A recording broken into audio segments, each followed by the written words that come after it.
final arguments on behalf of Mr. Tussey. Yes, Your Honor. Thank you. Counsel.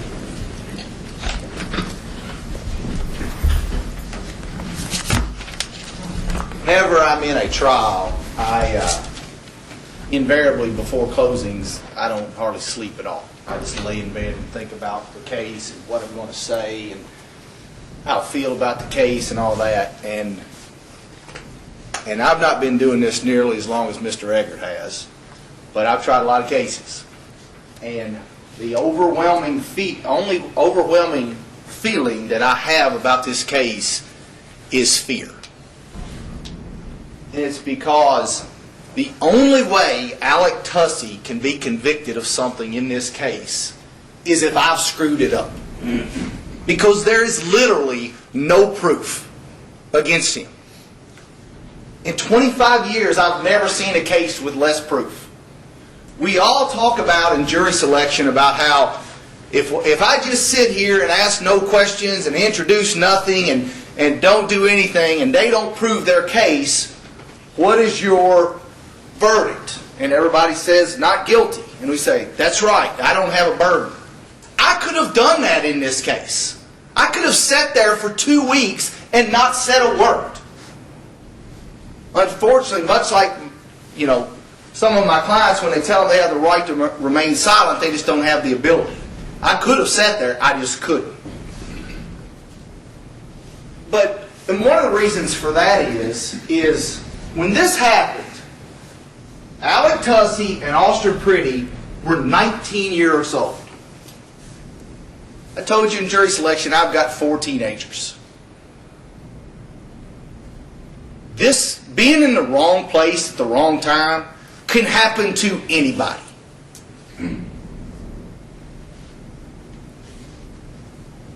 Alec Tussey has done nothing in this case.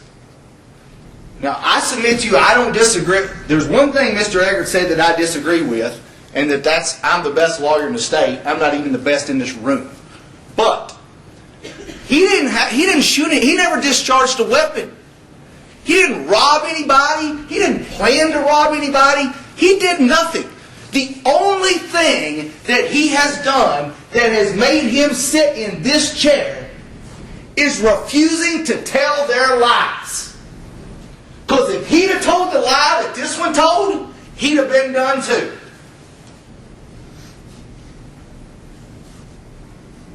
But he refused. These guys tell their lies because they don't want to be here. They'll tell you there's no robbery because they haven't, they know they weren't planning a robbery. They hadn't plotted to split up his weed. They haven't done any of these things. They don't have to lie. These others, they think they're in trouble because Mickey got mad over his weed. And so they have to lie. And then McAllister, he's just with them. They're talking about him stealing the shoes. They're saying, you're down there with the backpack, which he was. He the one took it. He's in the bedroom when they're plotting about stealing from Mickey. He's knee deep in it. So when he gets the chance to run out, he does. Proverbs says, the wicked flee where no man pursue, but the righteous stand bold as a lion. These two have sat here for 2 weeks facing life because they did nothing wrong and he refuses to lie. Because he's not nearly as involved as Zane McAllister is. His entire involvement in the case is riding there with Austin Pretty and leaving with him, taking his friend to the hospital after he gets stabbed in the back.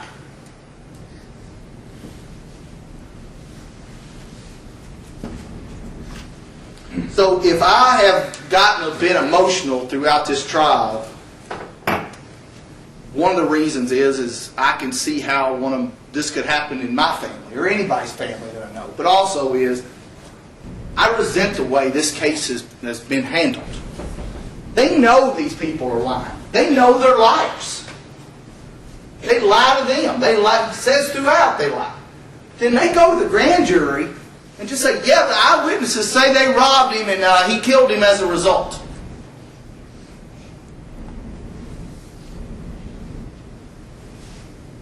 And yeah, the grand jury, you don't have to present the whole case to a grand jury. You can present enough to get an indictment. But you better believe if a police officer walked in there and shot Mickey Macias, they'd have presented proof for days. They can put on whatever they want. They chose to present 30 seconds of testimony. And I wish I'd have had the courage to sit here during this trial and say nothing. Stand up now and say, I know he's innocent, you know he's innocent, they know he's innocent. And sit down.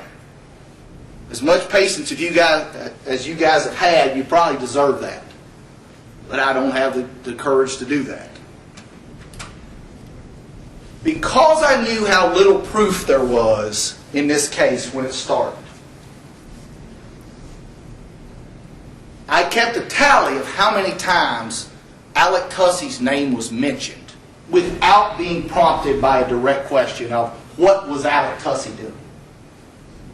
19 times did witnesses mention his name in 2 weeks of trial.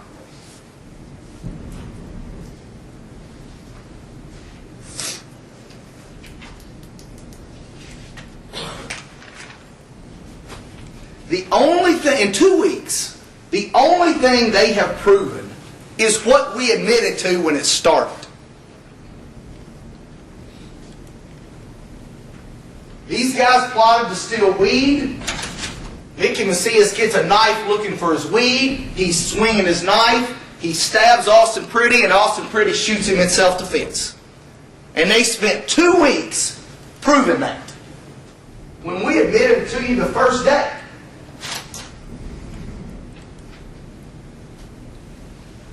We spent half a day proving that there was blood on a knife used to stab a guy, and when he bled in the car, that was blood. Now, I understand out there say, well, we have to prove our case and we have to put on this proof. How about you put on some proof about all the conversations Spears, Woods, and McAllister's had? You can put on much proof of that. Why?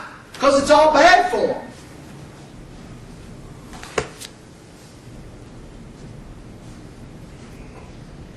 And all this stuff, they introduced all this evidence to prove what we've already admitted. And it actually proved our case. We said it happened on the balcony. They bring these jokers in here to say about the fight in the living room, and each of you guys said, based on the evidence, nothing of substance happened in the living room. And yet we got Spears and McAllister talking about a big fight in there.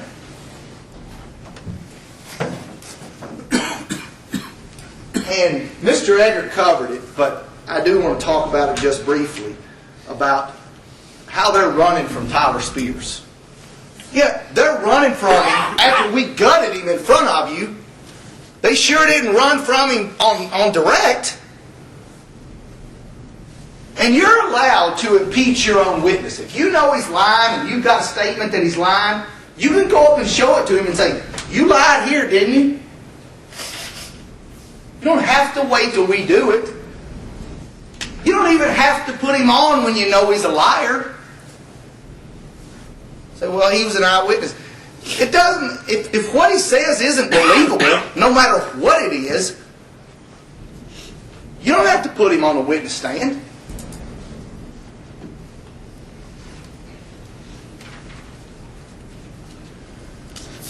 It is also the only case that I've ever had in which I could have taken my notes out from opening and just put them in closing. In fact, that's what I did. Because everything I told you in opening happened. I said there'd be no evidence that Alec Tussey robbed Mickey Macias. There's none. I said there's no evidence he shot Mickey Macias. Clearly there's none. And there's no evidence that they planned or plotted to rob Mickey Macias. And there's none. I told you we hear from 6 witnesses. I was wrong about that. We heard from 7 because Mr. McAllister left. Hansman, Leatherman, Mallon, Hodge, Wood, and Spears said these 4 would all say there's no robbery, and these 2 were the most unreliable witnesses you would ever hear. And they were. They're the most unreliable I've ever heard, and I've been doing this 25 years.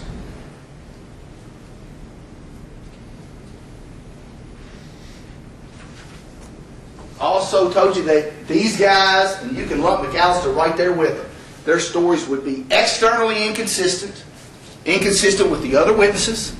They would be internally inconsistent, in which they couldn't keep their own story straight. And they would be logically inconsistent, in that they don't make sense with either common sense or the physical evidence. And all those are true.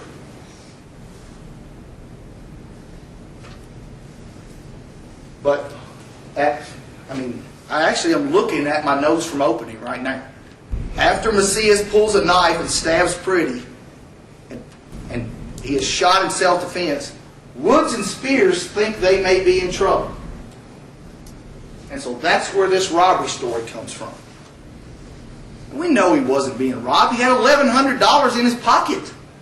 Bethany Mallon, who is really the only truth teller in the case. She's the only one that didn't tell Detective May a different story than she told you guys. And why? Because she's telling the truth. I think it was either Abraham Lincoln or Mark Twain who said, you don't need a good memory when you tell the truth. Her story was the same throughout. She never heard a robbery. She hears it yelling over his missing backpack, "Where's my shit?"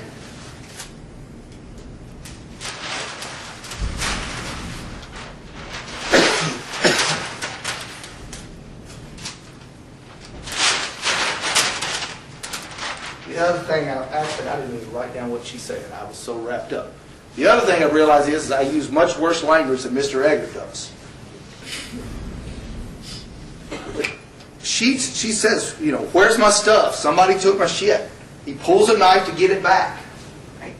Never hears a word about a robbery. Why? Because there wasn't one. She's 5 feet away.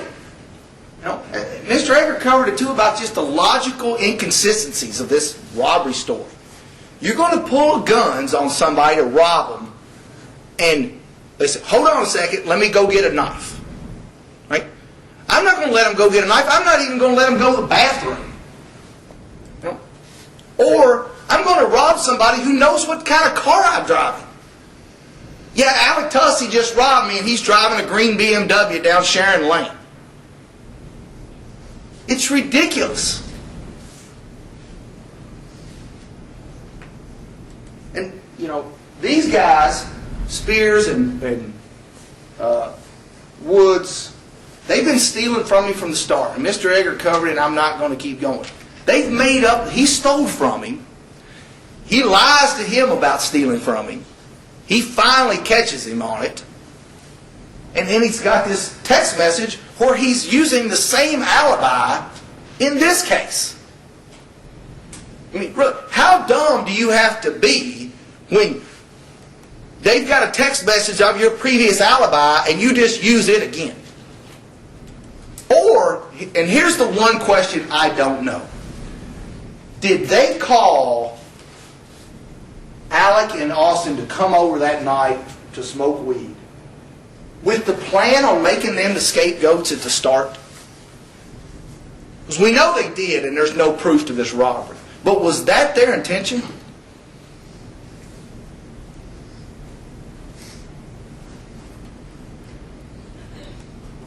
Spears is the only one that knew the hiding place. He's the one that had sold weed for him.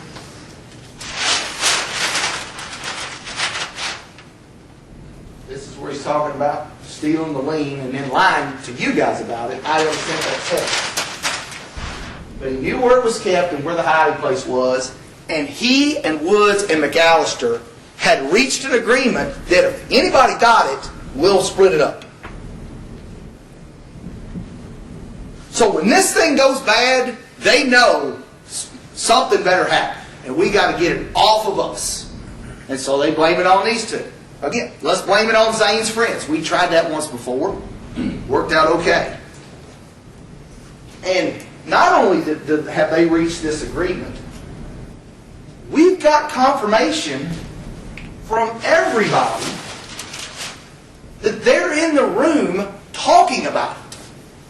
About stealing from Mickey. And he finds a text message. If y'all steal from Mickey. And it's these guys. Not them. If somebody sent a text message to either one of these guys about stealing from Mickey, that'd be a problem. But they sent it to their witnesses.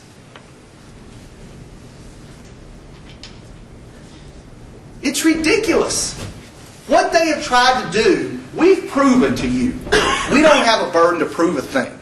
But we have proven to you that these guys, along with McAllister, were plotting to steal Mickey Macias's weed. They had done it before. They were planning it that night. And they'd agreed to split it. And they did. And then Mickey got mad over it, and for lack of a better term, all hell breaks loose.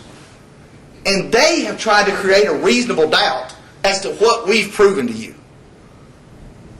That really, they've tried to create a reasonable doubt as to our case. If you consider the burden of proof they have, it's absurd that we're even here. They don't have to create a reasonable doubt that our defense is accurate. They have to prove beyond a reasonable doubt that their story is true.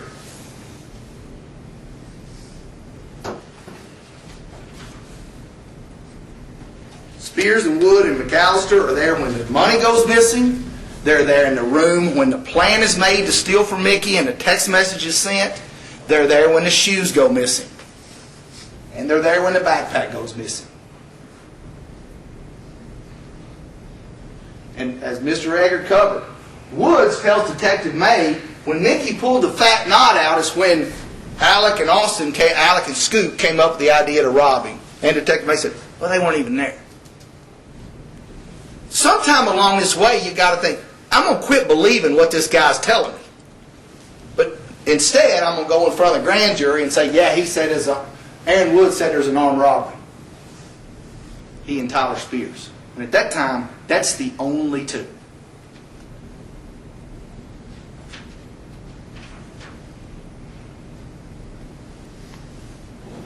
I told you in opening, I said there was zero evidence. Zero.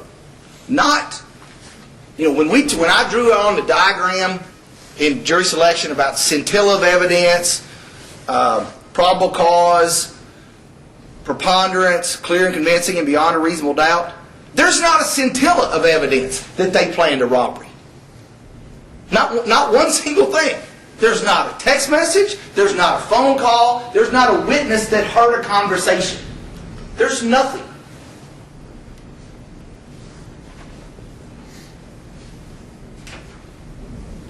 And the reason why they have to have this robbery is because if they've got a robbery, they can argue that Austin Pretty wasn't acting in self-defense. So that's what they're basing this whole robbery theory on. And there's zero, again, there is no proof at all of a robbery. In fact, it is so logically inconsistent that standing up here and arguing it really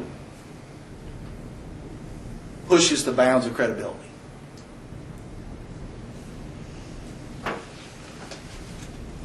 And what they do too is they will take evidence of innocent conduct and try to make it seem like it's guilty.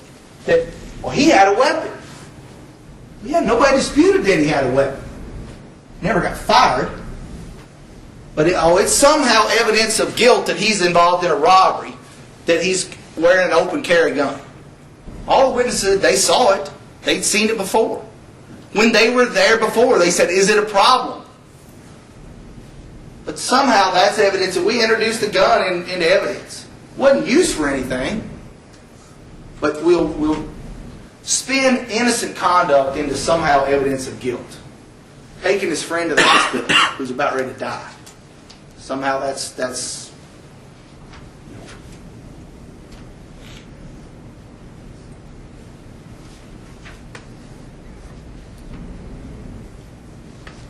when they got there, they had no idea what had been going on in that apartment earlier that night. They don't know that this crew's, they've had searches, money stolen, shoes stolen, all that stuff. But just go through them real briefly.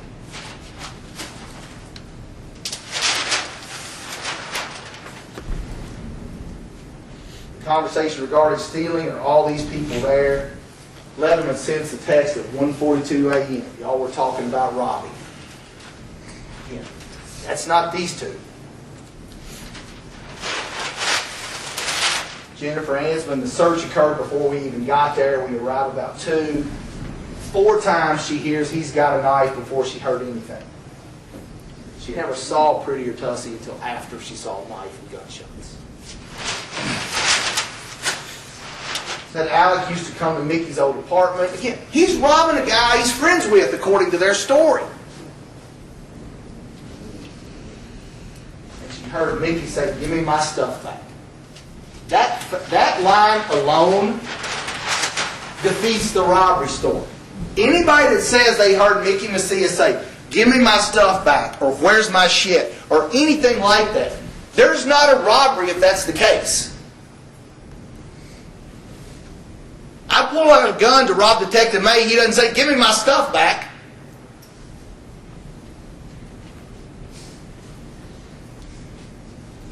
Tyler Spears, he's really not even worth wasting our time on.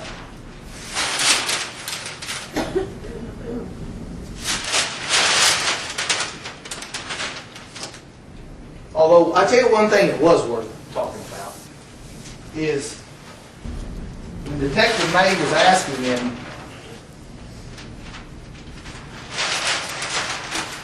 "Did you think it was a good idea not to let them in the house or to tell Jenny that they were going to steal?" And he said, "It wasn't they, it was Zane solo." He's stating clearly, these guys aren't involved. But that doesn't fit the theory. So let's try to find them in there. He's got Macias yelling, "Where's my stuff? My shit's gone." The stuff he's upset over is what Spears, McAllister, and Woods had previously plotted to steal.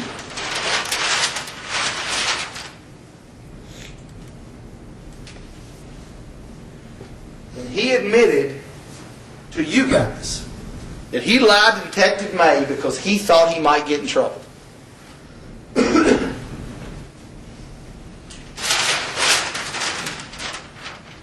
Again, Mr. Egger covered what Bethany Mallon said. She's really the only real truth teller in the case.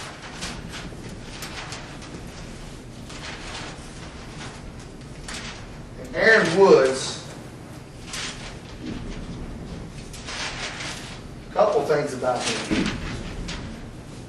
The 2 things that he didn't talk with Detective May about until confronted was being in the bedroom and that text. And he still lied about it. He said that Tyler Spears was on the phone talking to somebody. And then later on, he couldn't even keep track of his own lie. Later on, he says, "Well, what about the conversation in the bedroom?" And he said, "Well, that's when we were all in there together that you were asking about." He just gives up on the phone call. But he denies that and lies about it initially. And then he lies about the backpack initially, too. Until he confronts him with a text message from his girlfriend. So this guy can't be believed about anything either. And then he gets on the stand, and I'm not exactly sure what happened with that. I think he was trying to tell the truth in here. The fight was over weed. And he kept using the term fight because Miss Grieve, if you recall, she kept asking to read from his statement to Detective May. And then when Detective May testified, she asked him to read portions of Aaron Wood's story. And I guess that's to say, okay, well, he lied to you in here, but when he talked to Detective May, that was true. They're asking you to send 2 young men to prison on that. He lied when he came in here, but believe what he told Detective May in his police car.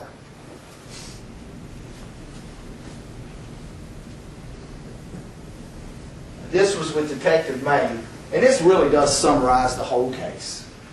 When Leatherman's interviewed early, she's got no robbery, no punches. Hodge, no robbery, no punches. Spears, no robbery, no punches. Ansman, no robbery, no punches. Spears again, still no robbery, no punches. Mallon, no robbery and no punches. Woods, now we got a robbery, still no punches. All right? This is at 3:30. All right, almost Sean.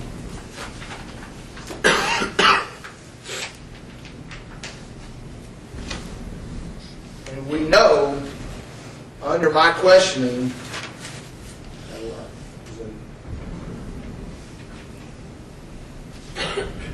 with Detective May, at 3:23, he has a 12-minute, 49-second phone call. With who? Zane McAllister.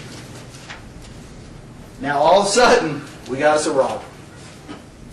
And now, the next day, now Tyler Spears got one too.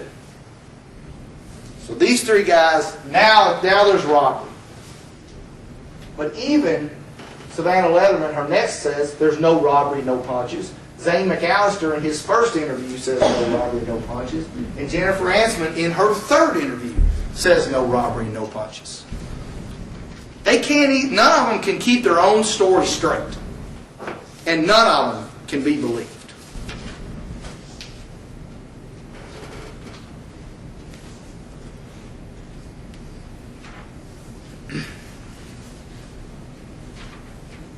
But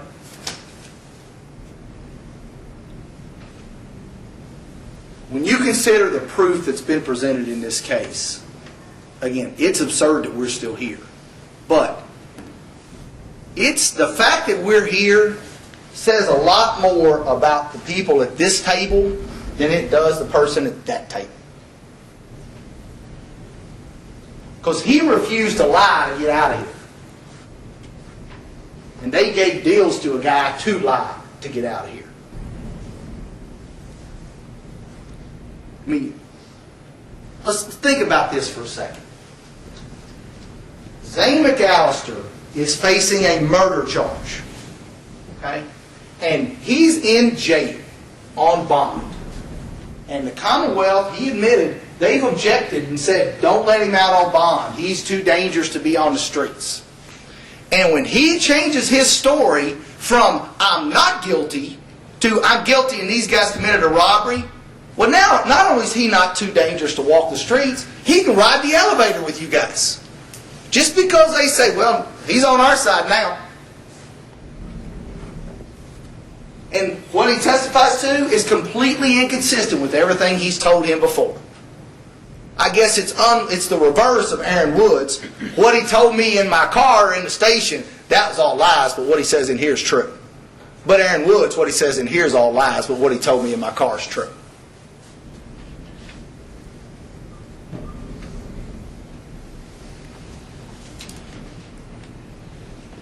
They gave diversion to a guy who's as involved in the case as anybody. So he would change his story and say there's a robbery. And, you know, Miss Grieve will probably say, we have to call all the eyewitnesses. We wish we could call priests and nuns and whoever. But we have to call who's there. No, you don't. If they're lying, you've got an obligation not to. And you've sure got an obligation not to give them deals to get them to lie. I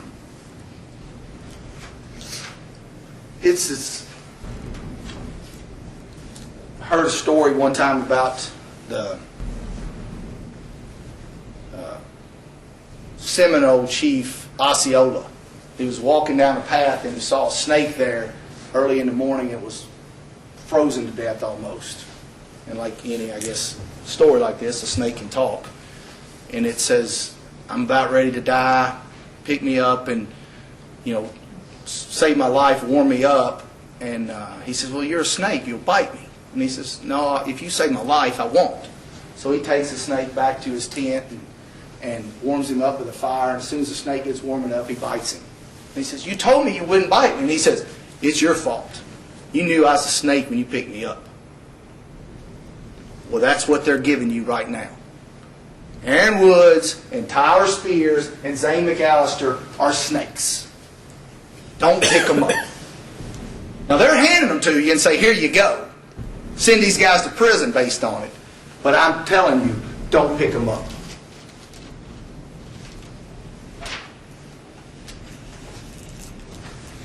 Mr. Egger covered it. I'm sure Ms. Grieve will thank you too. But I do want to thank you for your time in this case. It's been long. Other than military service, I believe that serving on a jury is the highest calling of an American citizen. You have the freedom of another citizen in your hands. And you are the last line of defense against government doing whatever it wants. You can say, don't cut these guys loose just so they'll tell a story for you. Don't go in front of the grand jury and tell 30 seconds of a story that takes 2 weeks to tell. Don't put known liars on the witness stand when you know they're lying.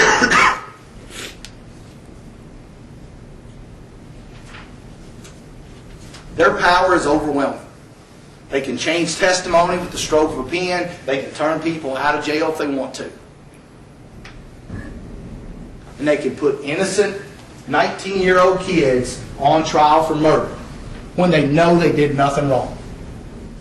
They know for a fact he did nothing wrong, but because he wouldn't change his story, he sits here.